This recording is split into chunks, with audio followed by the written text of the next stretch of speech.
Translocation via phloem. Translocation मैंने stomata वगैरह पढ़ा दिया है ना, हाँ। Translocation via phloem. तो फ्लोएम किसका ट्रांसपोर्टेशन करता है? फूड ट्रांसलोकेशन करता है, ठीक है, फूड ट्रांसलोकेशन करता है। और इसको हम लोग कहते हैं, इसको प्रपोज किया था pressure flow theory, pressure flow theory या मास फ्लो थियरी, और दैट वाज प्रपोज्ड बाय मंच या मुंच, एक साइंटिस्ट थे, मुंच ने प्रपोज किया था इसको, ठीक। और हमेशा याद रखिएगा कि जो एसेंट ऑफ सैप है वो यूनिडायरेक्शनल होता है, मतलब जाइलम वाटर और मिनरल का ट्रांसपोर्ट हमेशा यूनिडायरेक्शनल होता है, बहुत इंपॉर्टेंट है। जबकि फ्लोएम ट्रांसपोर्ट जो है वो बाई डायरेक्शनल होता है, बाई डायरेक्शनल कह लीजिए या मल्टी डायरेक्शनल कह लीजिए। अभी इसको आगे कंपेयर भी करूंगी, टेंशन नहीं लेना, ठीक। Before understanding this process, we have to understand some concept, that is the source and sink. ध्यान से समझिए, ठीक है। चलिए देखिए, मैं सबसे पहले एक कॉन्सेप्ट बता रही हूँ आपको। What is the source? Source क्या होता है? एक कॉन्सेप्ट है सोर्स क्या होता है। सोर्स का मतलब the part of plant where food is synthesized. Food क्या होता है? सिंथेसाइज्ड होता है, इसको हम लोग कहते हैं सोर्स। फॉर एग्जाम्पल अगर इसका हम देख लें तो ये होता है दैट इज मैच्योर लीव्स, इसको हम क्या कह रहे हैं? Mature leaves. मैच्योर लीव्स जो है ना वो क्या है? सोर्स है।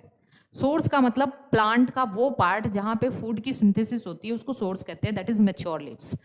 और व्हाट इज द सिंक? अगर मैं सिंक की बात करूं तो सिंक क्या होता है? Part of plants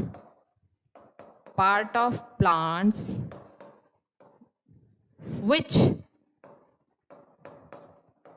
require food, ठीक है ना, विच रिक्वायर्स फूड, जिसको फूड की जरूरत है, और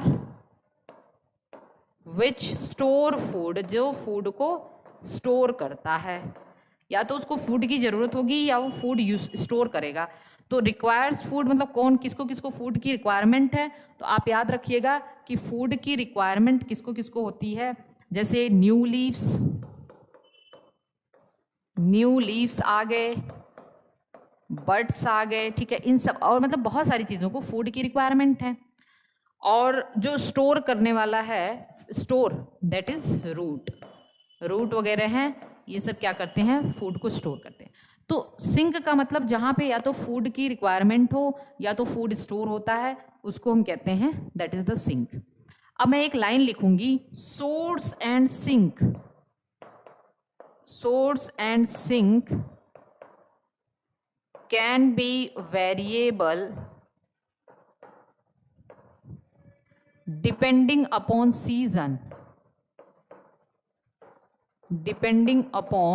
सीजन, या फिर आप कह सकते हैं source and sink can be interchange. क्या हो सकते हैं ये? इंटरचेंज हो सकते, एक दूसरे में बदल सकते हैं। जो कभी सोर्स था वो सिंक हो सकता है, जो कभी सिंक था वो कभी सोर्स हो सकता है। इसको आगे देखेंगे, ये लाइन पहले देखिए, source and sink can be variable depending upon season, ये लाइन बहुत इंपॉर्टेंट है, ठीक है। अब आगे चलें, देखते हैं इसको, सारी की सारी चीजें समझते हैं पहले।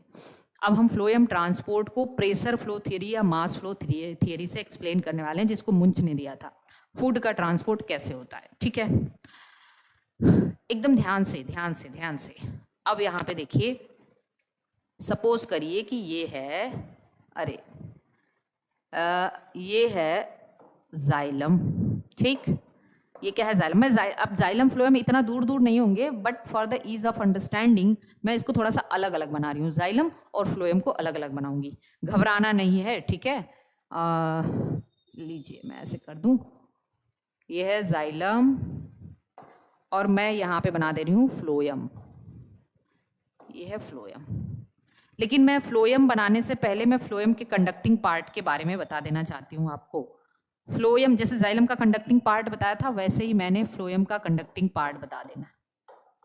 फ्लोएम, फ्लोएम भी एक वस्कुलर बंडल है, इसमें 4 पार्ट होते हैं, 2 पार्ट।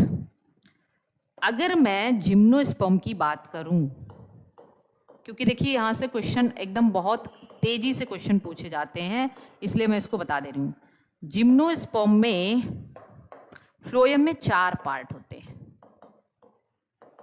और एंजियोस्पर्म में भी वही। पहला क्या, सीव सेल, अल्ब्यूमिनस सेल, ठीक, फ्लोएम पैरेन्काइमा और फ्लोएम फाइबर्स। जैसे जाइलम था ना, जाइलम पैरेन्काइमा जाइलम, तो ये सीव सेल, अल्ब्यूमिनस सेल, या इसी को स्ट्रासबर्गर सेल भी कहते हैं, एक साइंटिस्ट है स्ट्रासबर्गर, उन्होंने इसकी डिस्कवरी की थी। जिम्नोस्पर्म में ये दोनों मिलके फ्लोएम का कंडक्टिंग पार्ट बनाते हैं, मतलब यही दोनों फूड का ट्रांसपोर्ट करता है, कंडक्टिंग पार्ट ऑफ फ्लोएम, जिसको हम लोग कहते हैं that is called as leptome. Xylem hadrome term xylem से रिलेटेड था, लेप्टोम टर्म इससे। आते हैं इन एंजियोस्पर्म। इन एंजियोस्पर्म फ्लोएम को 4 पार्ट में डिवाइड किया गया है। क्या क्या है भाई, सीव ट्यूब सेल, तो कभी कभी ये सवाल डायरेक्ट पूछा जा सकता है, सीव सेल और सीव ट्यूब सेल कहाँ होता है। कॉम्पेनियन सेल, फिर फ्लोएम पैरेन्काइमा और फ्लोएम फाइबर। दोनों इसमें दोनों कॉमन है ना, phloem parenchyma and phloem fibre. अच्छा, एंजियोस्पर्म में सीव ट्यूब सेल और कॉम्पेनियन सेल मिलके बनाते हैं कंडक्टिंग पार्ट। कंडक्टिंग मतलब यही फूड का ट्रांसपोर्टेशन करने वाले हैं, कंडक्टिंग पार्ट ऑफ फ्लोएम। अब देखिए होता क्या है, आपसे पूछा जाता है कि सीव ट्यूब सेल, आपको पता भी है ना कि sieve tube cell, mature sieve tube cell कैसे होते हैं, ई न्यूक्लिएटेड होते हैं, ई न्यूक्लिएटेड, नॉन न्यूक्लिएटेड होते हैं, ठीक है, इसमें न्यूक्लियस नहीं होता है। इसी तरीके से ये भी नॉन न्यूक्लिएटेड होते हैं। अब ध्यान दीजिएगा, जैसे मैंने बताया था कि जाइलम का मोस्ट ऑफ पार्ट डेड होता है, केवल जाइलम पैरेन्काइमा लिविंग होता है, लेकिन फ्लोएम का मोस्ट ऑफ पार्ट लिविंग होता है, केवल फ्लोएम फाइबर डेड होता है। तो क्या क्या लिविंग है, ये लिविंग है, ये लिविंग है, ये लिविंग है, केवल ये डेड है। सिमिलरली ये लिविंग है, ये लिविंग है, ये लिविंग है, केवल ये डेड है। तो फ्लोएम में केवल फ्लोएम फाइबर डेड होता है, बाकी सब लिविंग होते हैं। जाइलम में केवल जाइलम पैरेन्काइमा लिविंग होता है, बाकी सब डेड होते हैं। इतनी बात सबको समझ में आ गई है, फिर आगे चलें। कभी कभी आपसे पूछा जाता है कि भैया कॉम्पेनियन सेल की जगह पे जिम्नोस्पर्म में क्या होता है, आप कहेंगे albuminous cell. Sieve tube cell किसका फीचर है, एंजियोस्पर्म का। सीव ट्यूब सेल की जगह पे जिम्नोस्पर्म में क्या होता है, तो आप कहेंगे सीव सेल होता है, ठीक है। इतनी बात सबको समझ में आ रही है, फिर आगे चलें, आगे चलते हैं, देखते हैं इसको नेक्स्ट। अब मैं ये डायग्राम बना रही थी ना, इसको देख लेते हैं। ये डायग्राम ध्यान से देखिए, ये मैंने बना दिया, दिस इज द जाइलम, ये मैंने बना दिया फ्लोएम, टेंशन नहीं लेना है बिल्कुल, फ्लोएम। अच्छा, इसके बाद मैंने फ्लोएम का कंडक्टिंग पार्ट बना दे रही हूँ। फ्लोएम का कंडक्टिंग पार्ट 2 है ना, क्या है, एक तो आपका कॉम्पेनियन सेल है, एक सीव ट्यूब सेल है, ठीक। और सपोज करिए कि ये है लीफ। लीफ की वेन्स वगैरह में ही ये सब क्या पाए जाते हैं, वस्कुलर बंडल। तो यहाँ पे मैंने बना दिया फ्लोएम का कंडक्टिंग पार्ट और ये बाकी फ्लोएम है, ठीक है। अच्छा, सिमिलरली आप यहाँ पे बना देंगे कॉम्पेनियन सेल, ठीक है, और सीव ट्यूब सेल, एक companion cell, sieve tube cell, ठीक है, क्योंकि हम लोग एंजियोस्पर्म की बात कर रहे हैं। और ये बना दिया मैंने रूट, ओके, ये बना दिया मैंने लीफ, ठीक है। कोई टेंशन यहाँ तक नहीं होनी चाहिए। अब आगे चलते हैं, देखते हैं, देखिए ध्यान से देखिए।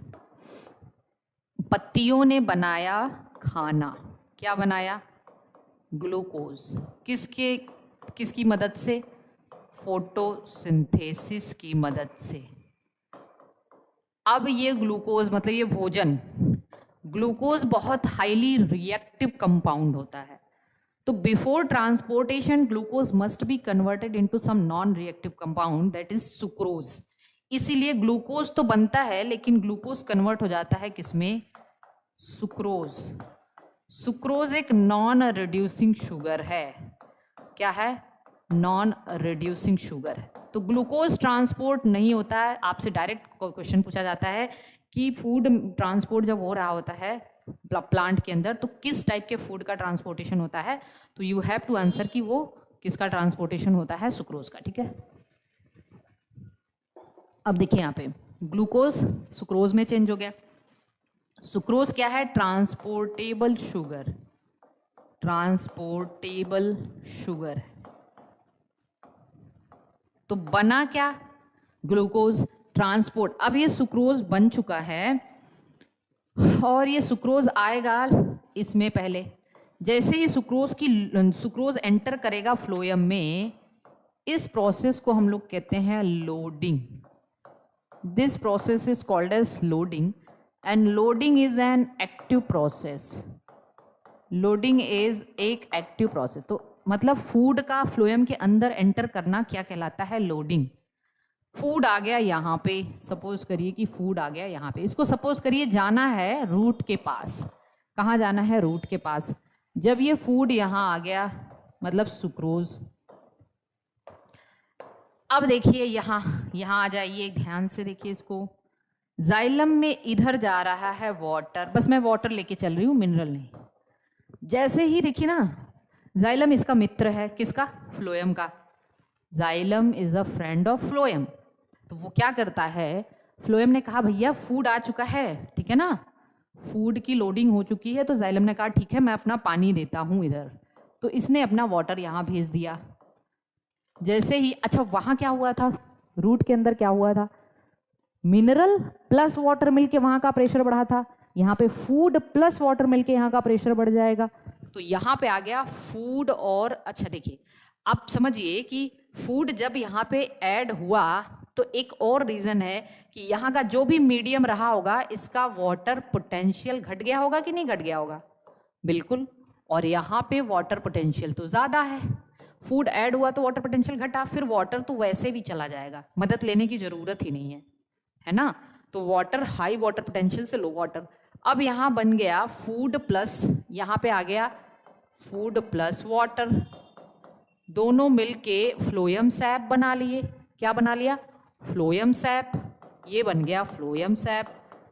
अब फ्लोएम सैप यहाँ पे हाई प्रेशर हो गया कि नहीं, यहाँ पे प्रेशर जो है वो हाई हो गया। हमने कहा था मास फ्लो हो, बल्क फ्लो हो, ज़्यादा दूर तक चीज़ें जानी हो तो वो प्रेशर डिफरेंस की वजह से होता है। यहाँ पे है प्रेशर कम, ठीक है। तो प्रेशर फ्लो की वजह से ये चीज़ें high pressure to low pressure आएंगी और मास में आएंगी, बल्क में आएंगी। इतना तेजी से प्रेशर उसको ढकेलते हुए ज़्यादा से ज़्यादा फूड और वाटर को यहाँ लेके आ गया। तो फूड और वाटर आ गया नीचे। बात समझ में आ रही है सबको। और फूड वाटर जैसे ही नीचे आया तो अब ये चला जाएगा, ये फूड आ गया इसमें, क्योंकि फूड ही जाना है, आ गया फूड यहाँ पे। फूड ना, ये सुक्रोज है, आया इसमें सुक्रोज के फॉर्म में, ठीक।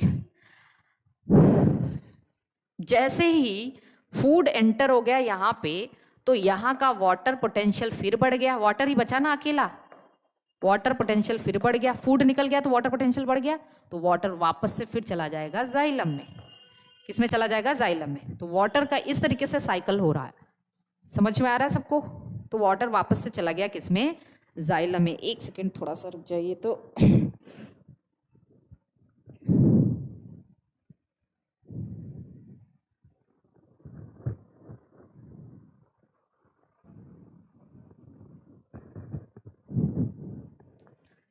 वाटर कहाँ पे आ चुका है? जाइलम के अंदर।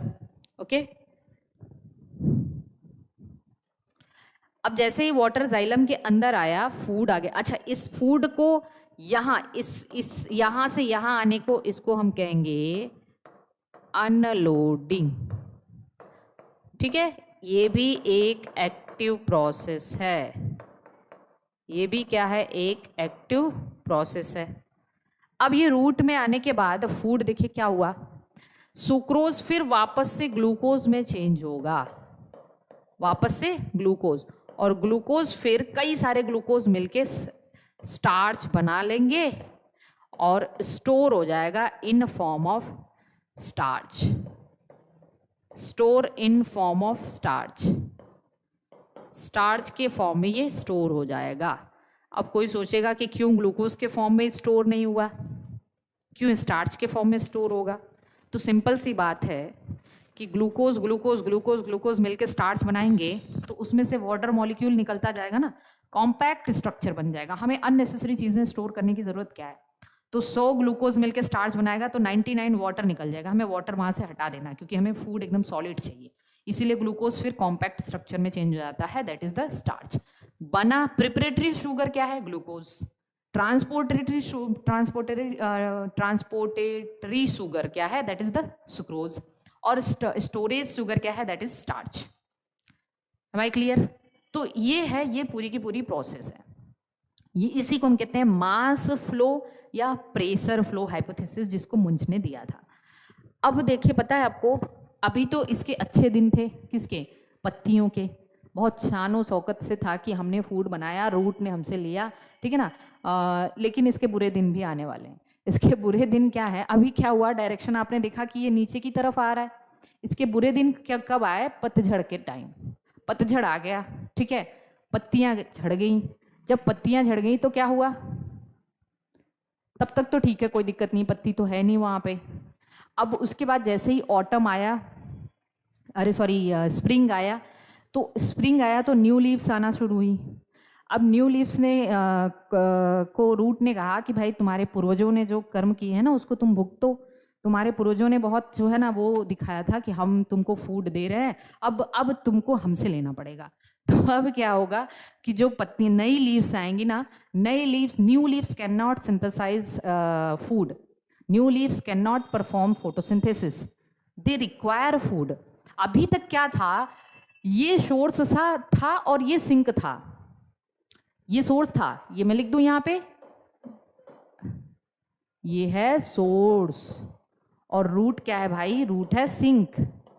ओके, अभी तक ये सोर्स था, लेकिन अब जो है ना, जब स्प्रिंग आएगा उस वक्त क्या होगा? रूट जो पहले सिंक था अब वो सोर्स हो जाएगा, क्योंकि उसने अपने अंदर फूड डिपॉजिट करके रख लिए हैं, चालाक है वो, ठीक है। एक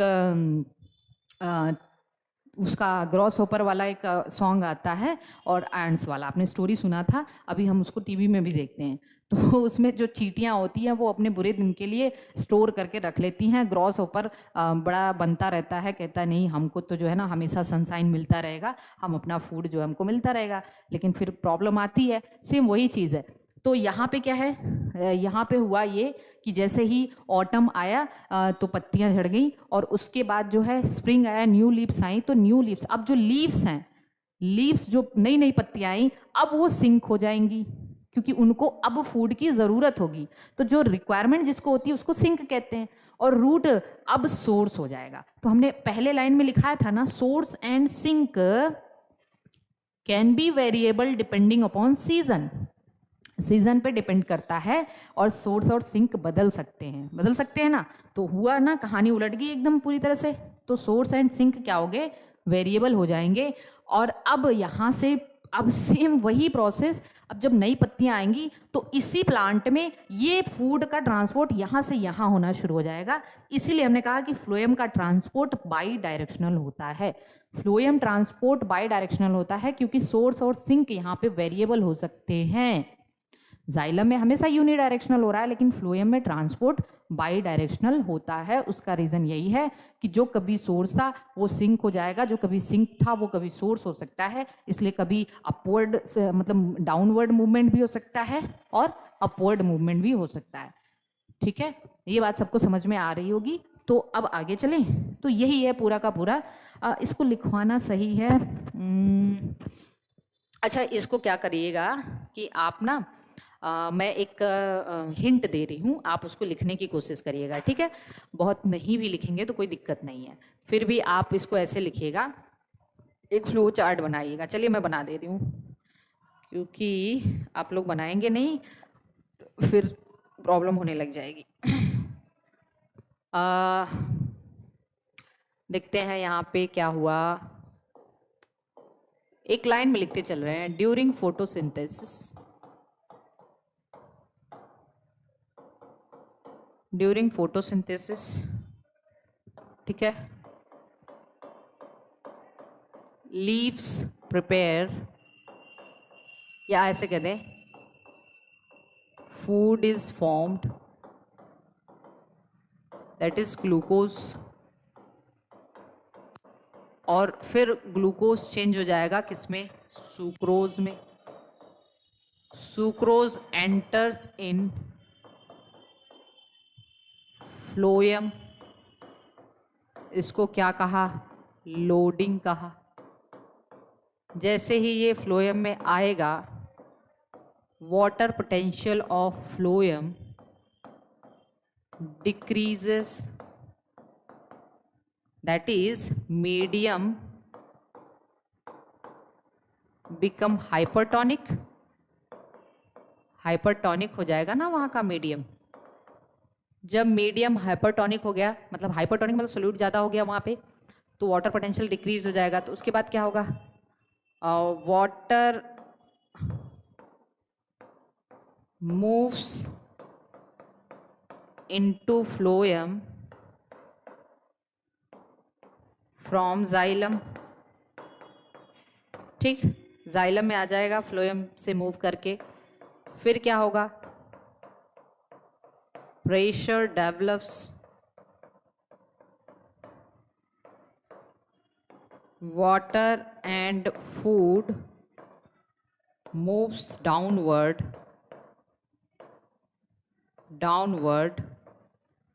from high pressure to low pressure, high pressure to low pressure। फिर उसके बाद कहाँ आएगा, food moves into root। इस प्रोसेस को हम कहेंगे अनलोडिंग,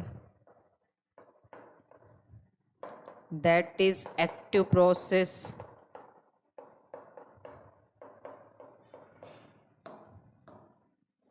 फिर बच गया वाटर पोटेंशियल ऑफ, या हम कहते हैं कि water leaves phloem and moves into xylem. Loading is an active process।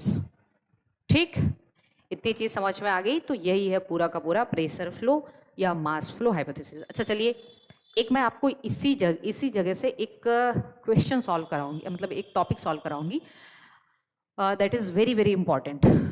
इसको देख लेते हैं। एक मैं कॉन्सेप्ट बताती हूँ, आप समझना। ये देख रहे हो, सोर्स सिंक कब वेरिएबल होगा बताइए। हमने कहा था कि source sink depending upon season variable हो सकता है।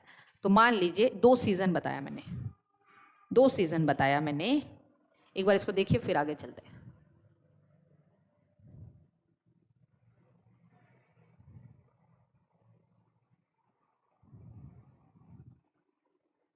एक सीजन बताया मैंने आपको ऑटम, पहले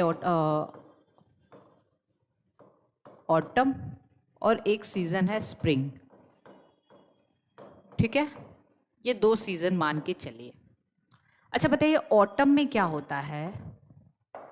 ऑटम में लीव्स, जिसको आप फॉल कहते हैं, पतझड़, फॉल डाउन, पत्तियां झड़ जाती हैं, या फॉल साफ लिख सकते हैं, बार बार कह रही हूँ, मेरी इंग्लिश में नहीं जाइएगा। स्प्रिंग में क्या होता है? न्यू लीव्स आती हैं। ठीक है, अब जरा ध्यान से देखिए, ऑटम में जब पत्तियां झड़ जाती हैं तो उस वक्त क्या होगा? अगर पत्तियां झड़ गईं तो क्या वाटर मिनरल की ज़रूरत कम होगी कि ज़्यादा होगी? होगी ही नहीं ना, बिल्कुल नहीं होगी। वाटर मिनरल की ज़रूरत नहीं होगी उनको। तो उस वक्त क्या होगा? आप जस्ट इमेजिन करिए कि उस वक्त होगा ये कि जो जाइलम के जो ट्रैकरी एलिमेंट हैं या जाइलरी एलिमेंट है, कम प्रोड्यूस होंगे। ठीक है, उस वक्त जाइलम के ट्रैकरी, क्योंकि पानी ले जाने का काम, वाटर मिनरल ले जाने का काम कौन कर रहा है? जाइलम। तो उस वक्त जाइलरी एलिमेंट कम प्रोड्यूस होंगे। तो और जाइलरी एलिमेंट को प्रोड्यूस करता है कैम्बियम। हम लोग सेकेंडरी ग्रोथ पढ़ेंगे तो देखेंगे। तो कैम्बियम लेस एक्टिव होगा इस दौरान, कैम्बियम लेस एक्टिव होगा। कहेगा भैया पानी की जरूरत तो है नहीं, हम क्यों ज्यादा एक्टिव हुए? तो यहां पे क्या होगा? प्रोड्यूसेस लेस जाइलरी एलिमेंट, कम जाइलरी एलिमेंट प्रोड्यूस करेगा ये। ठीक, और जो भी जाइलरी एलिमेंट प्रोड्यूस होंगे उनके ल्यूमेन नैरोअर होंगे कि वाइडर होंगे? बताइए, ये सब सवाल आएगा अभी अभी, बहुत अच्छे से सवाल आता है ये सब। उनके ल्यूमेन नैरोअर होंगे कि वाइडर होंगे? बिल्कुल नैरोअर होंगे। तो उनके ल्यूमन क्या होंगे? नैरोअर होंगे, क्योंकि पानी ले जाना नहीं है ऊपर तक। तो हम कहेंगे lumen of xylary element, xylary element will be narrower. मतलब ऐसे होंगे, मान लीजिए एक जाइलरी एलिमेंट ऐसा है, एक ऐसा है, एक ऐसा है, बिल्कुल एकदम सकरे सकरे ल्यूमन होंगे इनके। ठीक है, तो ये एकदम पास पास दिखेंगे ना जाइलरी एलिमेंट, क्योंकि उनकी ल्यूमन नैरोअर है, तो ये बिल्कुल पास पास दिखेंगे, पास पास। तो इस वक्त क्या होगा? डेंसिटी ऑफ जाइलरी एलिमेंट क्या होगी? हाई होगी। और इस तरीके जाइलरी एलिमेंट है क्या एक्चुअली में? जाइलम का जाइलरी एलिमेंट ही वुड कहलाता है, लकड़ियां। तो हम कहेंगे कि वुड जो होगा डार्क इन कलर होगा, डार्क दिखाई देगा, बिल्कुल डार्क इन कलर। डेंसिटी ज्यादा होगी, डार्क दिखाई देगा। और ऐसी वुड को कहते हैं, this wood is called as autumn wood. क्या कह लेंगे इसको? ऑटम वुड या फिर लेट वुड, क्योंकि सीजन में ये लेट बन रहा है ना, ऑटम के दौरान। ओके, क्योंकि आप लोग जब पढ़ेंगे ना ऑटम वुड और क्या कहते हैं स्प्रिंग वुड, तो उसमें ये कॉन्सेप्ट आता है तो बच्चे रट लेते हैं। लेकिन मुझे लगा कि अगर मैं यहाँ से कॉन्सेप्ट बना के आपको बता दूँ तो आप कभी रटेंगे नहीं कि ऑटम वुड में क्या होता है ले और स्प्रिंग वुड में क्या होता है। स्प्रिंग आया मतलब अर्ली सीजन। ठीक, तो नई पत्तियाँ आई, तो उस वक्त पत्तियों को ज़्यादा पानी चाहिए, तो जाइलरी एलिमेंट ज़्यादा प्रोड्यूस होना चाहिए, उसका ल्यूमन ब्रॉड होना चाहिए, तो यही सब होगा। तो कैम्बियम मोर एक्टिव होता है इस टाइम, कैम्बियम मोर एक्टिव होगा। ठीक है, प्रोड्यूसेस मोर जाइलरी एलिमेंट।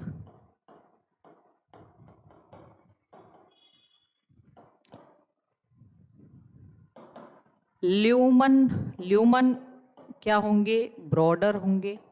और अगर ल्यूमन ब्रॉड है तो भैया देखिए ऐसा होगा ना ये, तो डेंसिटी इसकी लो होगी ना, डेंसिटी लो।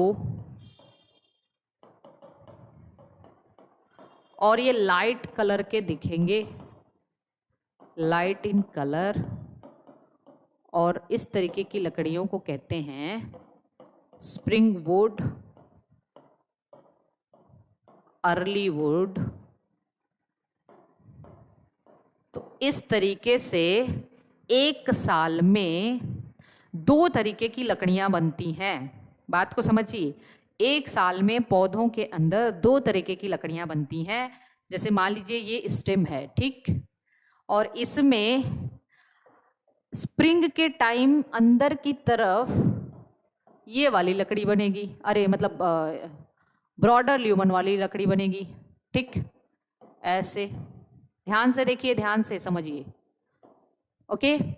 और पतझड़ के टाइम किनारे इसके स्प्रिंग वुड के बाद ये वाली लकड़ी बनेगी, ये वाली लकड़ी बनेगी, कौन सी? Autumn would.